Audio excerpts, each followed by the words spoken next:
மகர ராசியில் பிறந்த உங்களுடைய ராசிநாதன் சனி 3ஆம் இடத்தில் இருக்கிறது. உங்களுடைய முயற்சிகள் பெரிய லெவலில் சக்ஸஸ்ஃபுல்லாகும். தேவையில்லாத கன்ஃபியூஸ், தேவையில்லாத குழப்பங்கள் வேண்டாம். சுறுசுறுப்பாக இருங்க, ஆக்டிவாக இருங்க. ஒரு பக்கம் உங்களுடைய ராசி குரு பார்க்குறது, இறையருள் உங்களுக்கு கிடைக்கும். எவ்வளோ தான் பிரச்சனைகள் இருந்தால் அந்த பிரச்சனைகள்லேருந்து நீங்கள் மீண்டு வருவதற்கான வாய்ப்புகள், சந்தர்ப்பங்கள் நிறையா இருக்குது. இந்த மாதம் உங்களை அறியாத மகிழ்ச்சி, சந்தோஷம், என்டர்டெயின்மெண்ட் இருக்குது. கிரானிக்காக யாருக்கெல்லாம் டிசீஸ் இருக்கோ உங்களுடைய நோய் குணமாகும். கடந்த காலங்களில் லோன் அப்ளை பண்ணியிருந்தீங்கன்னா கிடைக்காத இருக்கிறவங்களுக்கு கிடைப்பதற்கான வாய்ப்பு இது எல்லாமே இந்த மாதம் உண்டு. அது இல்லாமல் எதிர்பாராத ஆலய தரிசனம் உங்களுக்கு அமைவதற்கான வாய்ப்பு, பெரிய செலிபிரிட்டியுடைய தொடர்பு கிடைப்பதற்கான வாய்ப்பு, இது அத்தனையும் இருக்குது. எல்லாத்துக்கும் மேலே யாரெல்லாம் நீங்கள் பெரிய லெவலில் ஒரு இண்டஸ்ட்ரியலிஸ்ட்டாக வரணும்னு நினைக்கிறவங்களுக்கு வாய்ப்புகள், சந்தர்ப்பங்கள் நிறையா உண்டு. நல்ல ஒரு நட்பு வட்டாரம் உங்கள் லைஃப்பில் இருப்பாங்க. ஆல்ரெடி உங்களுடைய ஆண் நண்பர்களால் நீங்கள் வாழ்க்கையில் நல்லதொரு ஏற்றத்தை அடைவதற்கான வாய்ப்பு இருக்குது. இந்த மாதம் உங்களுடைய 8ஆம் இடத்துல கேது ஒரு சுக்கிரன் நட்சத்திரத்தில் இருக்கிறது. எதிர்பாராத பண வரவையும் பொருள் வரவையும் உங்களுக்கு கொடுப்பதற்கான வாய்ப்பு நிறையா இருக்குது. பிஸ்னஸை பொறுத்த வரைக்கும் இந்த மாதம் உங்களுக்கு பரவாயில்ல. உங்களுடைய பிஸ்னஸில் நல்லதொரு ஏர்னிங் இருக்குது. உங்களுடைய ப்ரொஃபஷன் எப்படி இருக்குதுன்னு பார்க்குற போது ஜாப்மே நல்லா இருக்குது. ஸோ இந்த மாதம் உங்களுடைய வேலை வாய்ப்புகளால் ப்ரொமோஷனோ இன்க்ரிமெண்ட்டோ எதிர்பார்த்தீங்கன்னா கிடைக்கும். நீங்கள் ஐடியலாக இருப்பதற்கான வாய்ப்புகள் இல்லை. பட் அதே சமயத்தில் சனி 5ஆம் இடத்தை பார்க்குறது, வேலை இருக்குது, வருமானம் இருக்குது, சம்பாத்தியம் இருந்தாலும் சனியுடைய பார்வை எப்பயுமே வேலையை பற்றிய ஒரு பயத்தை உங்களை வச்சுக்கிட்டே இருப்பார். இதுவும் இந்த மாதம் மகர ராசியை பொறுத்த வரைக்கும் இருந்துக்கிட்டே இருக்குது. ஸோ இந்த மாதத்தில் எது எப்படி இருந்தாலும் அந்தஸ்து புகழ் போடும். நல்ல ஒரு நட்பு வட்டாரம் உங்களுக்கு டெவலப் ஆகும்.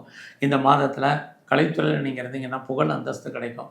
அரசியலில் இருந்தீங்கன்னா நல்லா பாப்புலாரிட்டி, பப்ளிசிட்டி இருக்குது.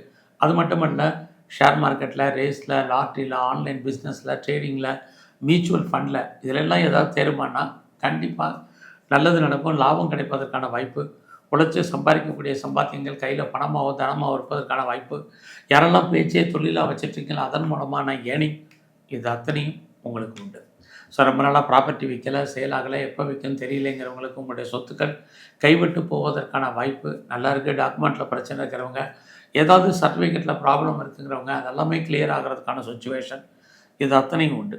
பட் அதே சமயத்தில் உங்களுடைய 8ஆம் இடத்துல கேது சுக்கிரன் சாரத்தில் இருக்கிறது, யாருக்கும் தேவையில்லாமல் கடன் கொடுக்காதீங்க, பணம் திரும்ப வராது.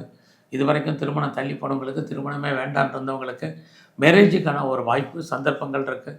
குழந்தைகளால் மகிழ்ச்சி, குழந்தைகளால் சந்தோஷம், குழந்தைகளால் நன்மை, இது அத்தனைக்கும் இந்த மாதத்தில் மகர ராசியில் பிறந்த உங்களுக்கு இருக்குது.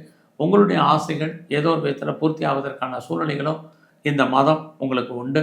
ஸோ இந்த மாதத்தை பொறுத்த வரைக்கும் உங்களுக்கு நோயினுடைய தன்மை அதிகரிப்பதற்கான வாய்ப்பு இருக்குது.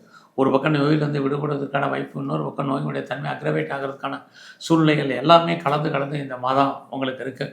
அது இல்லாமல் இந்த மாதத்தில் நீங்கள் ஏதாவது இன்டர்வியூ அட்டன் பண்ணிங்கன்னா செலக்ட் ஆவீங்க. காம்படிட்டிவ் எக்ஸாமினேஷன் அட்டன் பண்ணிங்கன்னா பாஸ் பண்ணுறதுக்கான வாய்ப்புகள், இது அத்தனையும் மகர ராசியில் பிறந்தவங்களுக்கு உண்டு. அதனால் இந்த மாதத்தை பொறுத்த வரைக்கும் நீங்கள் உங்களுடைய இஷ்ட தெய்வம் இதுவாக நல்லா கும்பிடுங்க. குறிப்பாக விநாயகரை வழிபாடு பண்ணிவிட்டு வாங்க.